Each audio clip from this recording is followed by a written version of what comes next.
All right, let's turn to Genesis chapter 1 again, and I expect we will finish Genesis chapter 1 in this first hour this morning, and then in our second hour my desire is to go over that again from another perspective. That is from a spiritual perspective, as I believe the New Testament encourages us to apply it to our spiritual lives.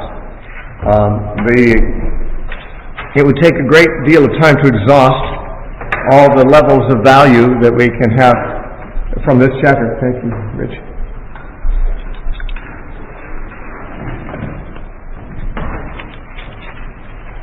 When we closed our session last time, we were talking about the fourth day and the creation of the heavenly bodies, the sun, the moon, and the stars. I want to say something more about that because there was a lot to say, and I spent some time at the end of our last session talking about how the signs of the zodiac might in fact be understood to be one of the senses in which it says He made the stars for signs and for seasons and for days and years. Let's read from verse 14. Then God said, "Let there be lights in the firmament of the heavens to divide the day from the night, and let them be for signs and seasons and for days and years. And let them be for lights in the firmament of the heavens to give light on the earth." And it was so. Then God made two great lights, the greater light to rule the day and the lesser light to rule the night. He made the stars also. And God set them in the firmament of the heavens to give light on the earth, and to rule over the day and over the night, and to divide the light from the darkness. And God saw that it was good. Now, we've already spoken somewhat about this. The suggestion that this was the actual origin of the sun, moon, and stars is not universally held among Bible-believing Christians. Some people believe that the sun, moon, and stars were actually created earlier than this, but that they were not really visible because of something. Now, visible would be kind of a strange concept to be using, since there was no one to see anything. There were no animals or people to view the sun, moon, and stars, so the idea of them coming into view is a rather abstract thought at this point in time. Nonetheless, it's probable that the story is being told from the earthly perspective, as if there could be an earthly person watching. After all, it is written for the benefit of people living on earth at the time it was written, and from the perspective of where they stand, it might well be saying that at this point the sun, the moon, and the stars became visible as God cleared up the haze that had perhaps diffused their light up until this point. On the other hand, I've suggested the possibility that He may have actually created them from scratch at this point. We don't know if He did, but if He did, it's rather significant, because it would mean that He had intended, of course, all along for the sun and the moon and the stars to govern the night and the day, but didn't make them initially to do so. And even if He did make them initially, He didn't make them govern the night and the day until now, which, of course, I would have to say would be intentional. It's not like it was an afterthought on God's part. He got 3 days into this and thought, I should have made a sun and moon and stars. Well, I can do it now. Better late than never. I don't think that that's how God was thinking. I believe that God intentionally allowed there to be light and darkness, day and night, for a few days, even life, plant life, what we call life. The Bible doesn't refer to plants as living, but we would refer to them as living. We know they're made of living cells, just like we are. Different kinds of cells, but there was life which, generally speaking, needs the sun to be sustained. But in this case, for the third day, those plants that normally forever afterward would require the sun did not require the sun. They simply required the light. And I have assumed that the light prior to the fourth day was the light of God Himself. But that could not be proven. It's just one way of understanding the sequence of events here. But if God provided light Himself without the sun, moon, and stars initially, as I said, it's no doubt in order to get across the idea, which the pagans have never quite gotten straight, throughout history is that the sun is not the source of all things. It's not the source of life. Life was here before the sun was here. The source of life is God himself and the glory of God. So that would be very possibly where the light was coming from before this point. Now it says that the greater light ruled the day. Clearly that's a reference to the sun. Ruling the day, it's an interesting verb to use, that it ruled the day. Perhaps it means that it just dictated the passage of the hours. I mean, the time of the day would be determined by the position of the sun. Determined, ruled by. And at night, of the moon. Remember, before they had clocks and watches, they had sundials, and the passing of this shadow of the sun across the dial, is that how they measured and determined what the hour of the day was. I'm not exactly sure how they determined the hours of the night, but they had some way they did that, because they actually knew when the first watch ended and the second watch in the night. No doubt it was because of maybe candles that had markers on them per hour or something like that. But the sun governed and determined the hours of the day, the moon, the night. And I'd like to make one other observation about that, because it's often made. When God made the sun and the moon, we could ask, why did he make them both? After all, there were stars, he made stars to give light at night. Why the moon too? You might say, well, the stars don't give enough light at night to really help man to function in the dark. But men were not intended to function in the dark. Until the invention of the electric light in ultra-modern history, people just didn't go out at night. Because with or without the moon, generally speaking, nighttime was not a time that people did their work. It was too dark. Remember, Jesus said, are there not 12 hours in the day? The night comes when no man can work. He said, we must work while it is day. That was just an axiom. Everyone knew that. When the night comes, you can't do your work outside anymore. So I don't think that the moon was there strictly to give light. After all, there are certain times of the month it doesn't give any light. The moon is invisible some nights out of the month. So what was the purpose of the moon? Well, it may have been really for the purpose, we would say, of governing the tides. It may have done something to help the gravitational balance of the earth or whatever. Maybe, but that's not what Genesis says. Genesis says that its light was to govern the night. And here's how many Christians have understood this. We know that although the moon's light shines at the night, the moon is not luminous. The moon does not generate light. The moon is just a rock. It doesn't glow, not on its own. The sun, on the other hand, does have light. It produces light. It generates light. And the moon, therefore, is a reflective light, as we all know. And day and night, in later Scripture, in the New Testament especially, are often metaphors for the presence or absence of Christ in the world. Jesus said, as long as I am in the world, I am the light of the world. Just like the sun. As long as the sun can be seen during the daytime, the sun is the light of the world.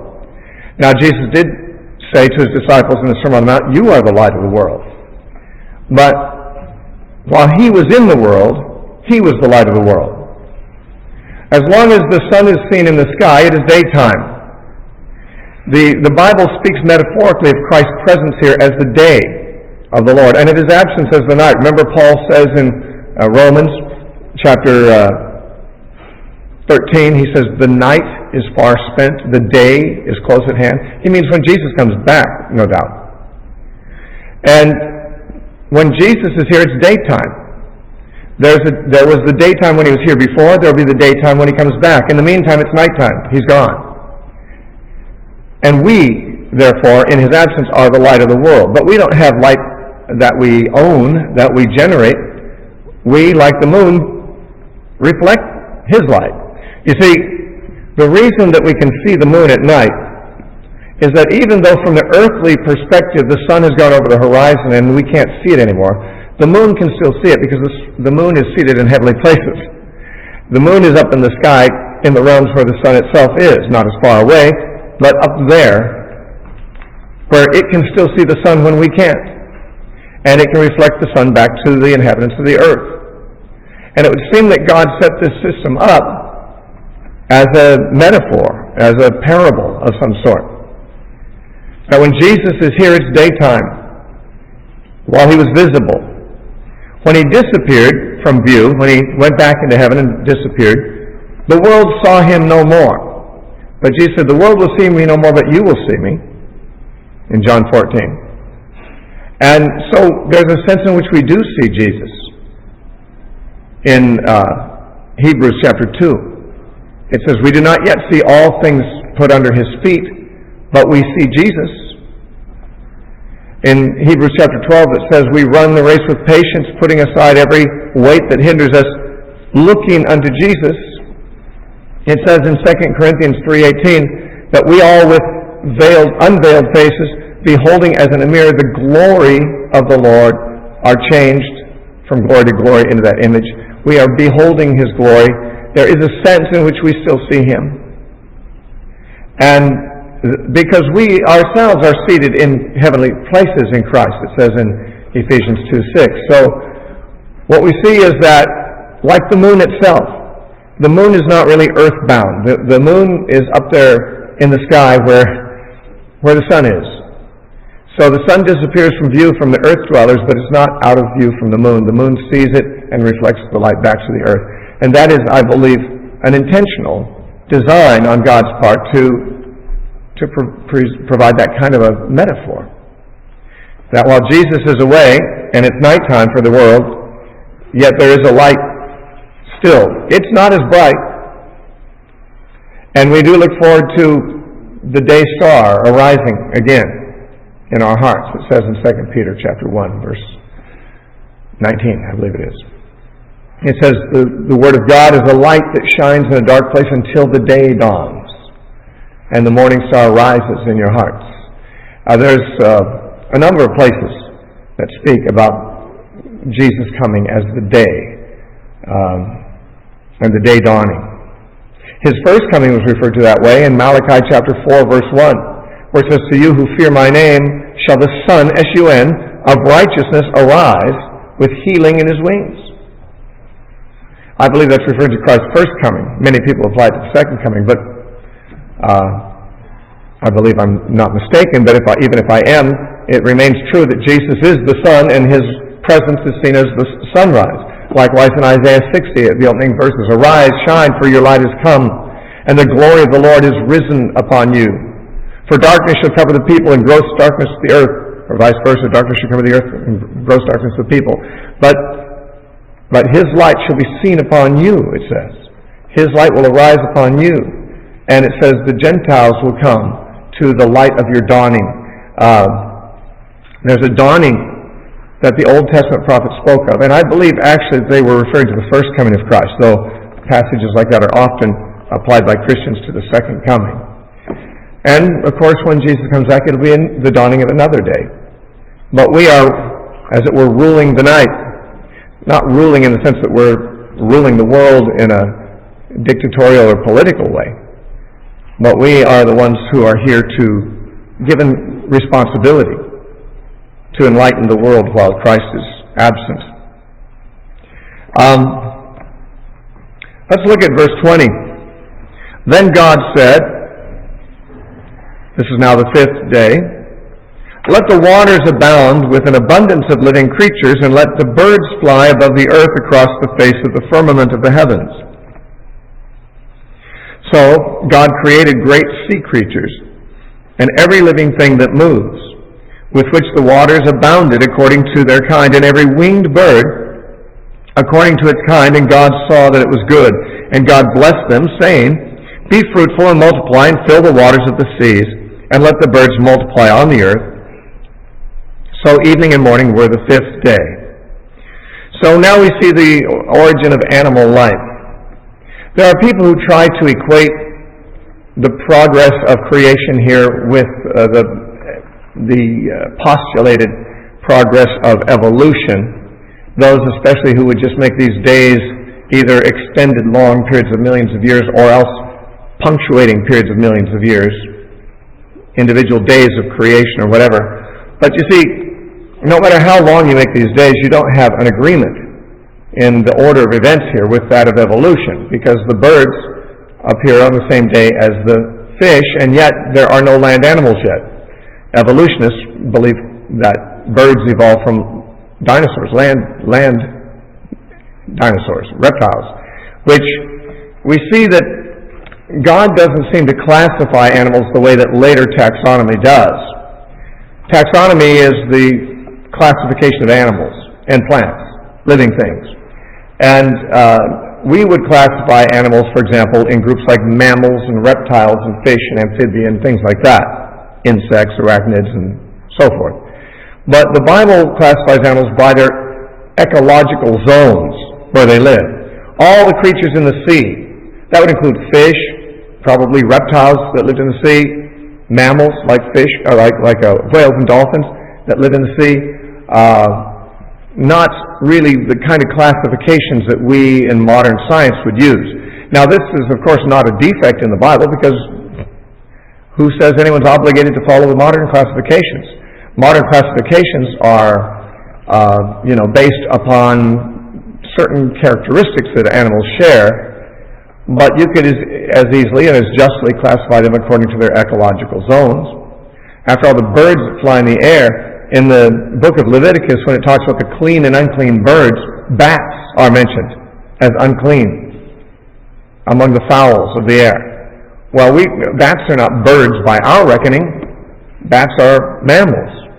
But obviously, they fly in the air. And actually the word bird here, I read somewhere that the Hebrew word means something like ones that have wings above them or something like that. So that it's not just birds, but flying reptiles as well, like the pterodactyls and so forth. And here, of course, what I just said introduces my own understanding of where the dinosaurs come in. People often say, well, when were the dinosaurs? Where do they fit into this picture? And I've always thought, well, what's the problem with this? Why was that a question?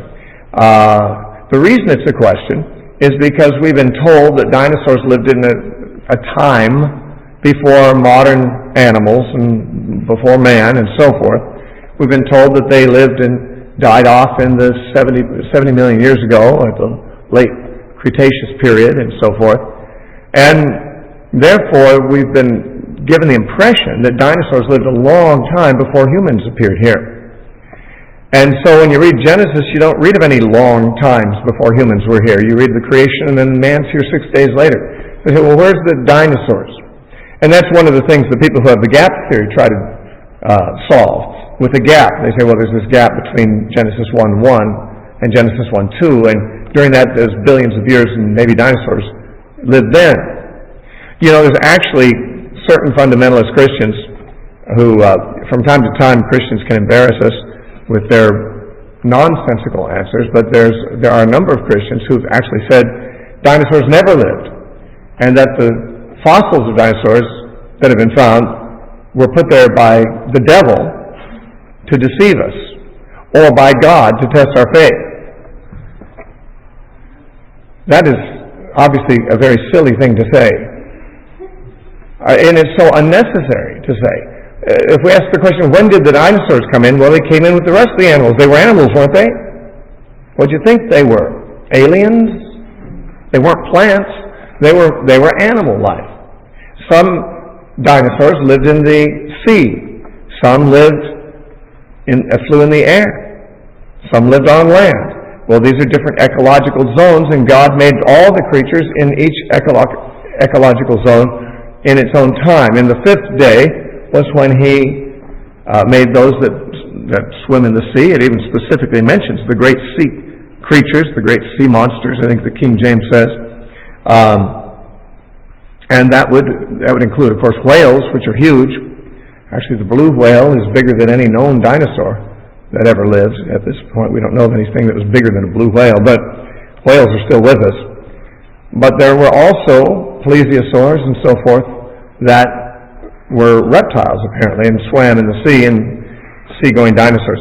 The word dinosaur, we seem to associate that with an entirely different class of beings, but than anything today. The word dinosaur literally means terrible lizard. And it is generally believed that dinosaurs were in fact reptiles. Their skeletal remains indicate that they had the structure of reptiles. There are some scientists today who believe that dinosaurs may not have been exactly like modern reptiles in that they may have been hot-blooded, and whereas modern reptiles are cold-blooded.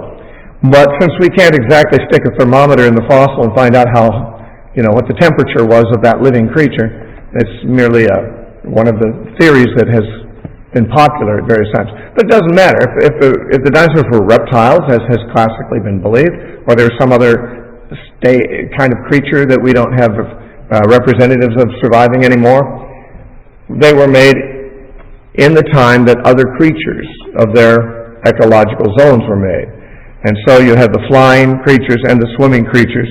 And then in verse 24, then God said, "Let the earth bring forth the living creature according to its kind, cattle and creeping thing and beast of the earth, each according to its kind." And it was so. And God made the beasts of the earth according to its kind, cattle according to its kind, and everything that creeps on the earth according to its kind. And God saw that it was good. Now, even the land animals are classified in a way that we would not do so. They are classified not with reference to their physical characteristics, as modern taxonomy would, but according to their relationship to man, apparently. The beasts of the earth are contrasted with the cattle. Now, cattle, we think of cows, but in the Bible, often the cattle refers to sheep, herds of sheep, or flocks of sheep, and herds of goats and so forth. Any domesticated animal was cattle. And so cattle refers to those creatures that man domesticates and uses for his purpose. Beasts, then, would be the undomesticated wild animals. Things that creep are a class by themselves. And they are probably mostly references to reptiles, what we call reptiles and amphibians. But and maybe even insects might be called creeping things. So the things are described, classified in these different ways, these land animals. And of course, again, thinking about the dinosaurs, the dinosaurs that were terrestrial and lived on land would have been created at that time. And it was good. Now, on this matter of dinosaurs, to me it's not that big an issue, but it is to a lot of people. And you may well be familiar with the fact that the book of Job talks about some animals, wild animals in Job's day, animals that Job was familiar with. Actually, in Job, it's God speaking. God's talking about these animals. And he points out to Job many impressive animals in nature. The wild horses, the eagles, and certain others that we can easily identify. But among those that he mentions are a couple of animals that we don't know how to identify. One is called Behemoth, and the other is called Leviathan. And Behemoth apparently lives at the riverside and goes into the water, but apparently lives on land too because it eats up all the grass on a hillside. It's a huge animal apparently. Some of the language might be poetic hyperbole, but nonetheless, even when there is hyperbole, it is there to emphasize the thing that is being exaggerated. And say it eats all the grass on a hillside just means it's got a huge appetite and it can probably denude a meadow. And it says particularly that it moves its tail like a cedar, the behemoth does. And that has eliminated some of the guesses that people have made about it. Most Bible commentaries are written by commentators that do not believe in a young earth, do not believe in six-day creation. They believe that evolution has been proven and therefore dinosaurs didn't live alongside man. And so when they find descriptions of these creatures in Job, they assume they are not references to dinosaurs, because Job would never have seen a dinosaur, they assume. And God is obviously describing creatures that Job has seen and that Job's generation knows. It even refers to people trying to hunt them, and how that their arrows, when they shoot at it, and this would be against Leviathan rather than Behemoth, but the scales on the belly of Leviathan break arrows against them as if the arrows were dry grass. Now, commentators have tried to suggest that the behemoth might be a description of a mammoth or an elephant, a hippopotamus, some other very large creature, herbivorous creature, perhaps rhinoceros, but it doesn't fit because, of course, the reference to the tail. No one who's describing an elephant or a hippopotamus would, and wishing to describe it in detail, would mention the tail as that it moves its tail like a cedar tree, more like more like a snake or something perhaps, but not like a cedar tree. And we don't know of any huge herbivorous creatures that ever lived that had a tail as impressive as that describes, other than creatures that today we would refer to as dinosaurs. And for that reason, many evangelicals do believe that a description is being given of a dinosaur. That's in Job chapter 40. In Job 41 we have the description of Leviathan, and that's not a herbivorous creature. It's apparently a carnivorous creature with a large brimming mouth full of sharp teeth that terrify anyone who sees it. And it's the one that has scales across its belly that'll break arrows like they were dried straw. Now, some scholars have said that's a description of a crocodile. Certainly the description fits a crocodile more than it fits any other modern animal, but crocodiles don't break spears and arrows against them. Crocodiles are certainly formidable creatures, but their skin's not that hard to pierce with the earthly weapons. So it would seem that the creatures described are A, known to Job in his day, and B, probably, if we saw them today, we'd classify them among the dinosaurs, it would seem. So the idea that dinosaurs lived alongside man seems to be confirmed. I mean, think about it. If not, then what? Even if we didn't allow that Job was an inspired book, suppose we thought that Job was just written by some ancient people, just a piece of ancient Hebrew literature without inspiration. Where did the writer get the idea of these animals and speak about them as if his readers knew of them? It's not like he's trying to put forth some kind of a fiction. All the other animals he names are well known, the eagle and the horse and these various animals. He says in Behemoth and Leviathan, and describes them as if the hunters of Job's day were quite familiar with these creatures and terrified of them.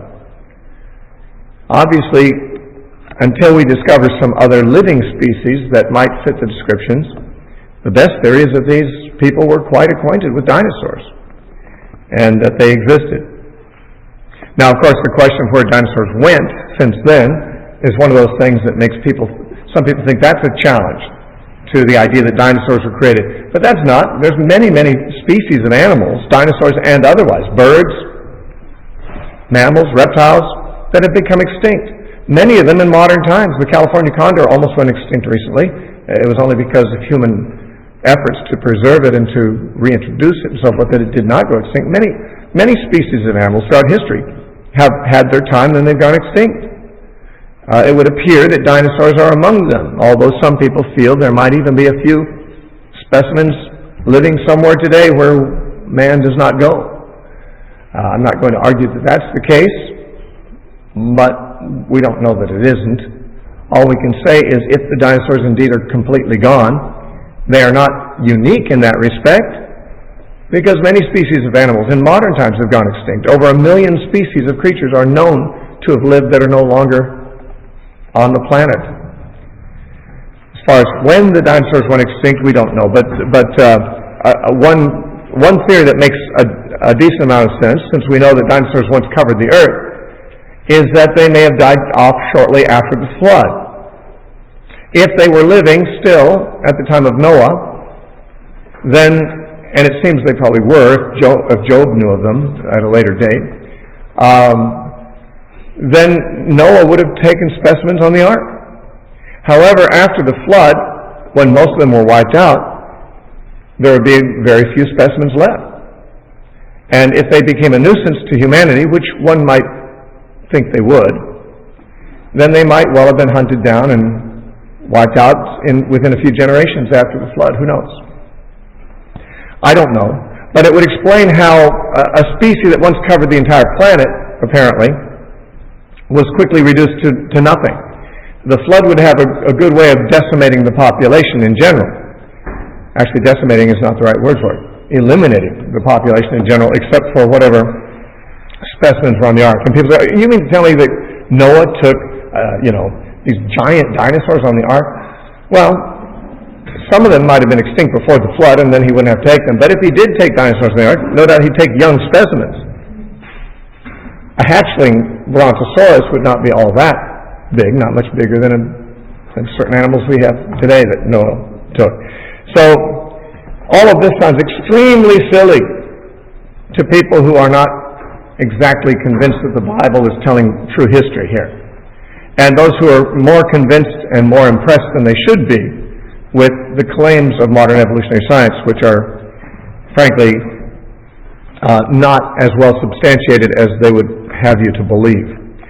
So we have the land animals made on the sixth day, and then in verse 26, the most important act, so important in fact that another chapter is given to unpacking it. It's covered over rather quickly in Genesis 1, and that's the creation of man and woman. In Genesis 1:26 it says, "Then God said, let us make man in our image, according to our likeness, and let them have dominion over the fish of the sea, over the birds of the air, and over the cattle, and over all the earth, and over every creeping thing that creeps on the earth." So God created man in his own image. In the image of God he created him. Male and female he created them. Then God blessed them, and God said to them, "Be fruitful and multiply. Fill the earth and subdue it. Have dominion over the fish of the sea, over the birds of the air, and over every living thing that moves on the earth." And God said, "See, I have given you every herb that yields seed, which is on the face of all the earth, and every tree whose fruit yields seed. To you it shall be for food. Also to every beast of the earth, to every bird of the air, and to everything that creeps on the earth, in which there is life, I have given every green herb for food." And it was so. Then God saw everything that he had made, and indeed it was very good. So the evening and the morning were the sixth day. Now, we see that God frequently is said to have reviewed the acts he did on a given day and concluded that what he had done was good.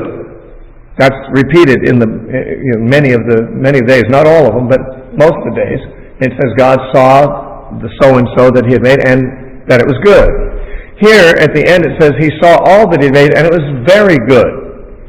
Apparently, for emphasis, it was excellent. It was far better than anything had been prior to that. Everything was good in its own way, and its own sequence, but the whole thing was complete, and that was a very good thing. Now, the creation of man and woman, I think, is what made it very good. And we often think of man and woman today, the human race, as that which has corrupted, polluted, destroyed the earth. And in some measure that is of course true, and that is as a result of the fall. But when God made the original pair, they were good. They were very good. They were not destructive. They were not sinful. Now some people say, well, did God make them perfect? And if they were perfect, why did they sin? How could a perfect person rebel against God? It's not quite correct to say that they were perfect. The Bible doesn't use that term. It's more correct to say they were innocent. A little child is innocent, but a little child is not perfect. Perfect would suggest maturity, completeness. No room for improvement at all. And yet I think God made Adam and Eve childlike. They were adult-like in their bodies, but they were like children in their awareness and their consciousness, I think. And no doubt he intended for them to spend an eternity, which they would have lived if they had not sinned, learning and being fascinated and growing in their knowledge of God and of the things he created. Of course, that was all interrupted by the fall. But they were innocent, but they weren't perfect. They had not sinned until they did sin. And in that time they had an unbroken fellowship with each other and with God.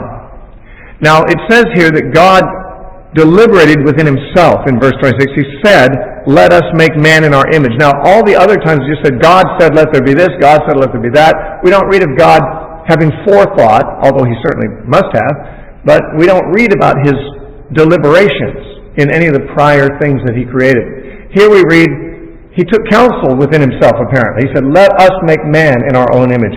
And obviously people are always wondering, why do you say us? Who's he talking to? Is he talking to the angels? Well, probably not, although it's likely the angels existed with him at this time, but and it's even possible to say that we were made in the image of both God and angels, assuming angels look something like us. But the angels didn't have a role in creating us. And God says, let us make, let us, he's talking about creating a new species. The angels did not have any role in that. And he would not have invited them to participate in that role. Otherwise, the worship of angels would be legitimate because they'd be our creators. And we're forbidden to worship angels. You know what the rabbis say about this? When God said, let us make man our image, the rabbis say he was talking to the animals. And the way they presume that evolution is true, so that they would suggest that our bodies evolved from animals. The animal world created us, in a sense, in its image, and God added his image when he breathed into us the breath of life, so that we're kind of a combination of animal and divine nature. And that's a rather interesting but unnecessary postulate. Calvin believed, and I only mention him because he's a famous theologian of some credibility among many people. Calvin believed, and so do many other Christians, that this plurality of let us make man was simply a literary plural of majesty, as he would put it. God is only one God, but he's more than an individual person, and so there's this majesticness of speaking about us and when speaking about oneself. Actually, some of the kings and queens of England, as I recall, have spoken of themselves in the plural. We have decreed, or we have decided. In fact, journalists do that. It's a journalistic we in some cases. I even do that on the radio inadvertently. I'll say, why don't you call and talk to us, or we appreciate the support you send, or something like that. Well, who's we? It's just me. There's no one there but me. It's journalistic. But Calvin thought it was a plural of majesty, and of course many Christians would prefer the suggestion that it's a reference to the Trinity. After all, we've already encountered a plurality in the word Elohim, and yet strangely linked with singular verbs. And so it's not a new thing to introduce a plurality in speaking of God. It's just the first time that a pronoun has been used in the plural. And it's not the only time we'll find it either. Later on in chapter 11, in the story of the Tower of Babel, God says to himself, let us go down and see this thing that they're making. It's either, in all likelihood, it's either a Trinitarian kind of way of revealing God as a plural and singular individual, or else it's simply a literary device and as I said, a plural of majesty. We'll not bother ourselves much more with it since we can't really decide between those two with certainty. You may favor, in your own mind, one or the other explanation. Now it says that man and woman were made in God's likeness. God says, let us make man in our image, according to our likeness. Now, humanity bears a likeness to God, but obviously some unlikeness, because there's nothing like God, really. And when the Israelites came out of Egypt in Exodus chapter 15, they sang and celebrated and said, who is like thee, O Lord, among gods? Who is like thee? There's no one like you, God. But we're kind of like God. In some respects we're like God, in other respects we're not like Him at all. We're not invisible. We're not omnipresent. And Adam and Eve, even before they fell, were not omnipresent. They weren't omniscient. They weren't omnipotent. God has certain incommunicable traits that make him God. And mankind has never been God in that sense, and never had been like God in sharing those traits, nor will we, as far as I know. But the sense in which man is like God has been, again, a matter of speculation. Some people think that God looks something like us, and therefore we were made to look like him. However, it says male and female. So does he look male and female? I don't really think that our physicality, our physical appearance, is that which resembles God. Although you might say, well, when people have seen visions of God, they saw one that looked like a man. Well, true, and when they saw angels, they looked like men too, but in all likelihood, that was an accommodation on the part of God. God is a spirit. God does not have a physical body as far as we know. And because of that, what does a spirit look like? I don't know if a spirit really has a distinct appearance such as we could describe. Who knows? But God can certainly appear in any form he wants to. A burning bush, a pillar of cloud, a pillar of fire, a human form. God can appear any way he wants to. But I don't think that our physical appearance resembles, a visible appearance of God, because God isn't visible, for one thing. And therefore the likeness of God in humanity is generally understood to be one of the mental powers that people have. We are rational beings. We can reason things out like God. We can make decisions like God does. The term free will is not found in the Scripture, but certainly that people make decisions and have a will, and sometimes make the wrong decisions when God would prefer that they made the right decisions, indicates that we have a certain liberty of will. We have a moral sense. We have creativity. As I mentioned in an earlier lecture, animals are not creative, even though some animals perform great feats of engineering, like the spider and its spider web, and other creatures, the beaver and its dams, and birds in their nests, and so forth. They are great feats of engineering, but they're not feats of creativity. These creatures did not come up with the design on their own, like man comes up with the design for a machine or a building or a work of art, or a play or a book or a composition of music. Mankind creates things, in some senses, as it were, out of nothing. We don't create buildings out of nothing or machines out of nothing, but we create music and stories and stuff just out of our heads.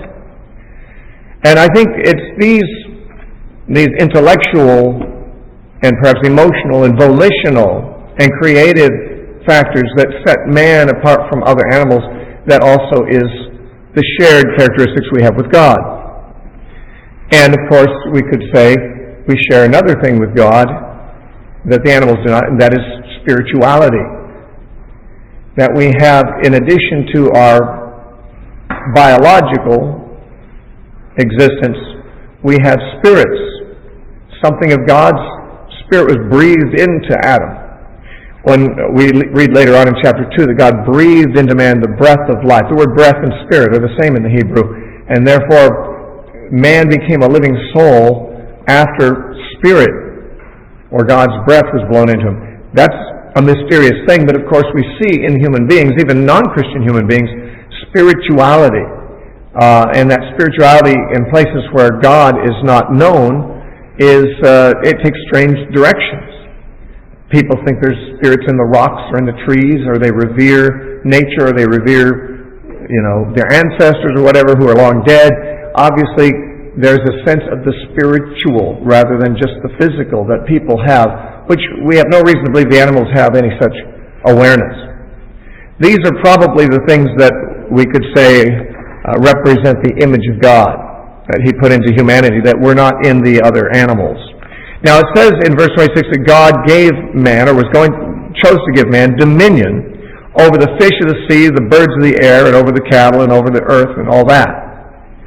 It says in James chapter 3 that every manner of beast, and of bird, and of fish have been tamed by mankind. Though it goes on to say, though no man can tame the tongue. It's an unruly evil full of deadly poison. But mankind has tamed all kinds of creatures. And no creature has ever tamed man. Some animals have eaten men, but none have ever tamed men. None have ever domesticated men. You don't find apes domesticating men. You don't find wolves raising babies, except in legends. You don't find anywhere that animals really have dominion over man. Power, yes. Some animals are bigger and stronger and can catch us by surprise and can kill us. But apart from just brute force, animals have no power over man, whereas man has been able to take every species of creature almost, well, at least every category. We haven't tamed all species, but even the zebra, which they say cannot be tamed, has been harnessed, and they can be controlled. Man controls and tames animals. That is because God has given mankind special prerogatives that He did not give to the animals, and that is dominion over all the creatures. And the fear of man is in the creatures until they're domesticated. And a wild horse, which is as wild as any other wild animal, can be broken by the efforts of man and be made a willing and powerful servant of man. So can most other animals. That is the dominion that God has given humans over the other animals. You don't find other animals doing that with other animals. Now, it's true that ants sometimes are seen to herd aphids. That's an interesting parallel to humans herding cattle. And the ants actually milk the aphids. That's why they herd them. But they don't domesticate them. And the ants, by the way, don't know what they're doing. They don't know what they're doing when they're herding aphids any more than they know what they're doing when they're building their colonies. This is all instinctive. But mankind deliberately sets out to tame animals and control animals and so forth. And no animal does the reverse back toward man or even toward other animals, really. Now, we can see then that God's purpose in making man, and by man we're talking about humanity here. The word man functions both, obviously, as a reference to the race of humanity and also to the gender, the male gender. But God made mankind with the mind of sharing what God already had, and that is dominion over the creation. And I often think of this as being similar to the motivation of a man who starts a business or a farm and he has children and he gives it over to them to run.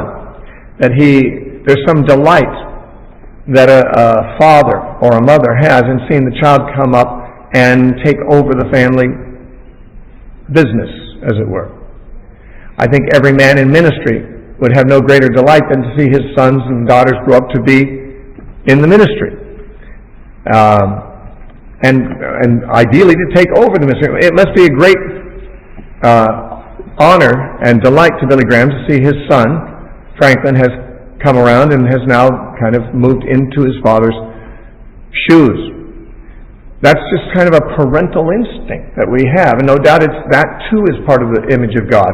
God apparently has that parental instinct and wanted to have children to whom He could delegate and even give over the whole family business. He created a beautiful, wonderful, perfect world and said, now I need someone to give it to. Now I need someone to run this for me. And so He said, let's make man, someone a lot like me, someone a lot like us, He says, who can have dominion over this, who can rule this thing for us. And so God did that. And verse 27 importantly says, God created man in His own image.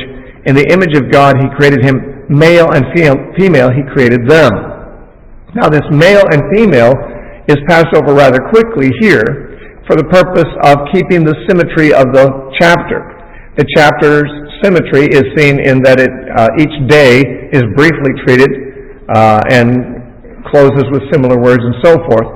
There's not a great deal of detail given to it here, but it is too important to leave unexpounded.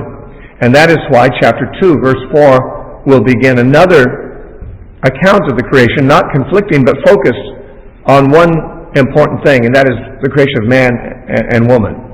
It's passed over rather quickly here, and of course the question arises the way verse 27 is worded. Does this mean that man and woman both are equally in the image of God? And it would seem like that is yes. The answer is yes. And again, that would be another reason to suggest that the image of God is not in terms of visible appearance, because men and women, although we clearly appear to be the same species by sight, we can tell we're all human, but we don't look alike. We have different body shapes, there's differences about us. It's not the physical image of God that we bear. It is, as I say, the rational and the moral and the volitional and the creative characteristics that God has and that He's given to us, and men and women both share that. Now, some people say, well, you need both man and woman to demonstrate the full character or the full nature of God. That's probably true, but I don't even know if man and woman combined fully depict the full nature of God. But God does have characteristics of both. And while it's very obvious that God is always referred to by the masculine pronoun, yet there are characteristics of God that are feminine-like, as when it says in Isaiah, "Can a mother forget her nursing child or fail to have compassion on it? Lo, she may forget, but I will not," God says. You know, I have a mother's heart, even more than a mother's heart toward you. On the other hand, we know that God has a father's heart. Now, we should not think of God as being really of any gender, because genders are determined by biology and by anatomy. You know when a baby's born if it's a male or female before it speaks a word, and it won't speak a word for quite a while. But you know instantly by its anatomy. And there is a difference between males and females in anatomy and in biology. And no doubt in psychological orientation too, because obviously men and women have different strengths in general in the areas of personality and character and so forth, and aptitudes.